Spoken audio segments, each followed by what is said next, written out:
and new grains of wheat appear.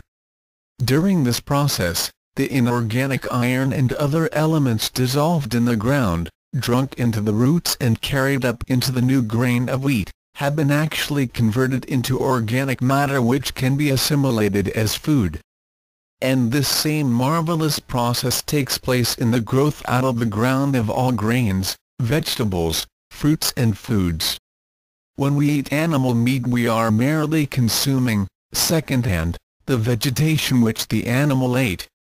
Man, with all his vaunted science, his technical laboratory facilities, with all his inventive genius, lacks the intelligence and the powers to produce a grain of wheat, or to convert inorganic matter into living food.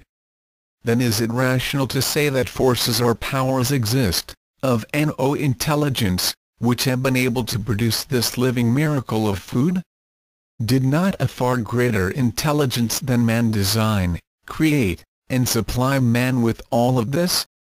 Man's intelligence versus God's. But now let's compare the wisdom and intelligence of man with that of God, who brought these marvels into being, and keeps them functioning. The grain of wheat God causes to grow out of the ground is a perfect food. But, like other perfect gifts from God, man fails to value the priceless perfection of the all-wise God, and, undertaking to improve on God's handiwork, perverts, pollutes, and defiles it.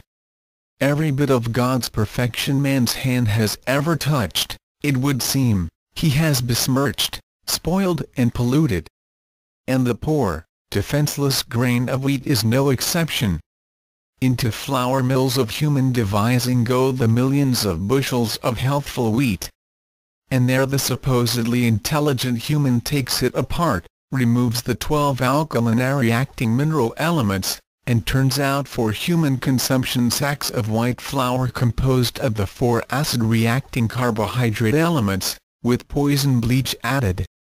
Out of this, the human population makes white bread, biscuits, donuts, pastries, puddings, macaroni, spaghetti, gravies, etc., etc., often mixing flour with white refined sugar and greases or fats, a combination guaranteed to wreck any stomach in time.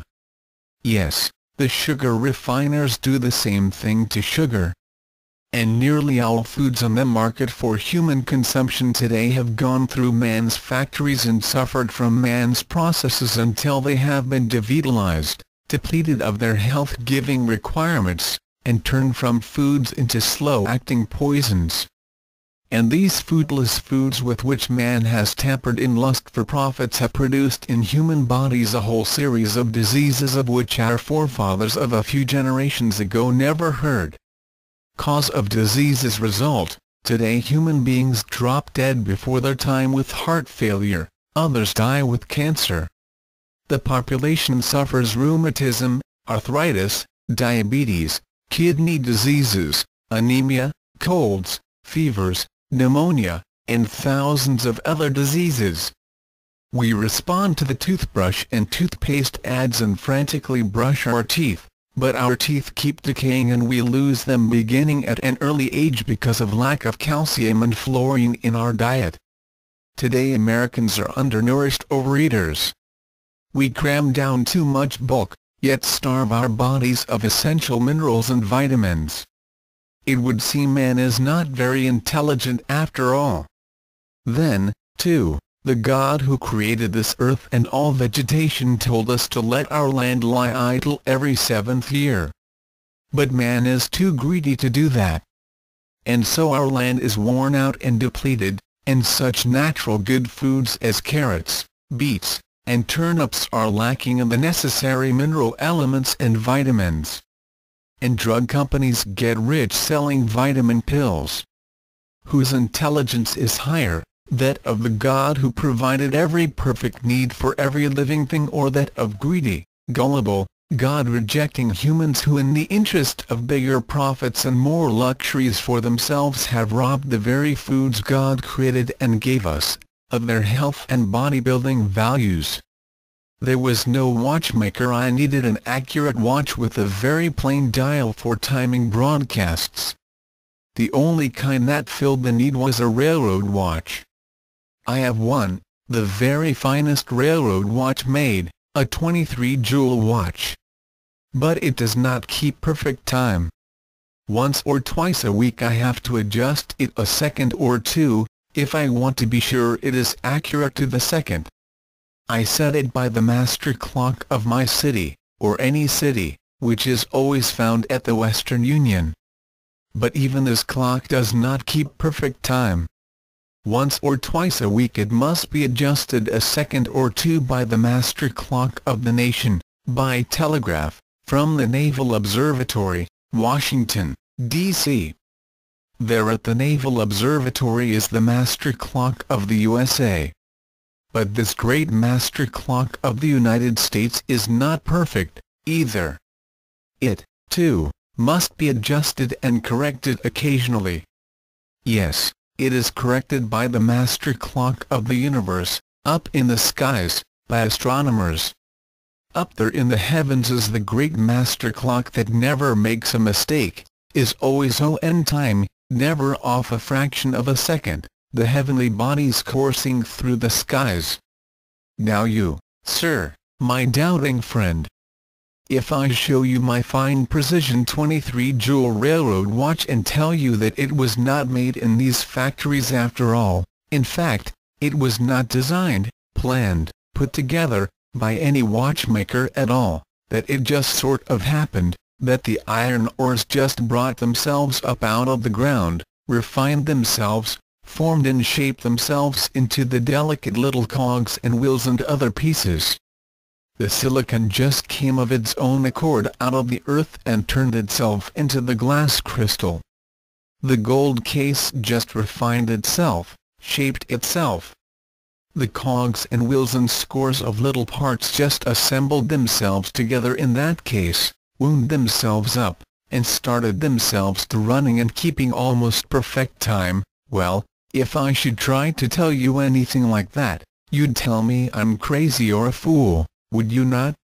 Certainly. You know that the presence of that watch is rational and positive proof of the existence of a watchmaker, or watchmakers, who thought it all out, planned it, formed it, shaped it, put it together, and started it running. Master clock of the universe. But then you, Mr. Skeptic, you look up into the great vast sky at the master clock of the universe, which never misses a second, the perfect watch by which we must constantly set all our imperfect man-made watches, and you tell me that all just happened. There was no great watchmaker. No mastermind thought out and planned that vast universe, brought it into being, set each star and planet in its own exact place, and started the myriad heavenly bodies coursing through space, each in its prescribed orbit, in its orderly precision. No, it just fashioned itself, put itself together, wound itself up, and started itself running. There was no intelligence, no planning, and no creation, no God. Do you say that to me?